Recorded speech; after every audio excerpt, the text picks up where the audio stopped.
Alright guys, welcome to another unboxing. Macam yang korang nampak kat depan korang sekarang, ada satu kotak yang dah pun terkoyak daripada General Gun. Korang rasa ada apa dalam kotak ni? Jom kita unboxing.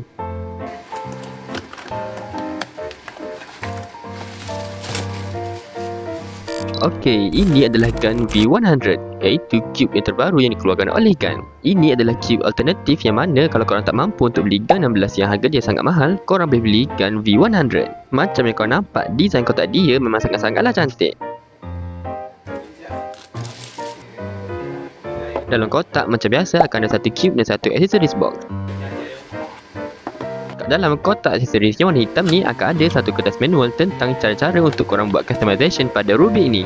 Next ada juga benda putih yang pelik ni. First adalah untuk korang buat adjustment, manakala yang ni pula untuk korang buka bahagian tengah. Next, jom kita tengok Rubik itu sendiri.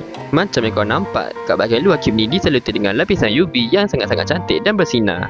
Kat bahagian dalam, korang boleh nampak dia punya internal yang warna hitam dan juga ada expose magnet. Tanpa melengahkan masa, jom kita try pusing.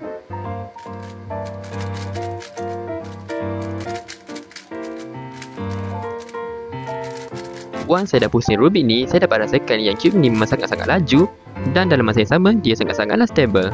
Macam yang kau nampak, saya boleh spend je TPS pada Rubik ni tanpa disebabkan masalah overturn. Untuk buat adjustment dan customization pada Rubik ni, first korang kena buka bahagian tengah. Kat bahagian tengah ni, korang boleh buat adjustment pada dia punya center travel dan juga tensioning. Dan apa yang saya perasan, perubahan yang bagus yang dibuat oleh Gun adalah diorang dah tukar warna indikator yang kat tengah ni daripada warna biru kepada warna putih. Maknanya korang boleh nampak nombor-nombor yang ada kat indikator ni dengan lebih jelas. Dan buat adjustment, first kali korang ambil benda putih yang pelik ni and then korang refer je kertas manual yang dia bagi. Kalau korang tengok kat sini, dia akan ajar macam mana untuk adjust center travel dan juga tensioning.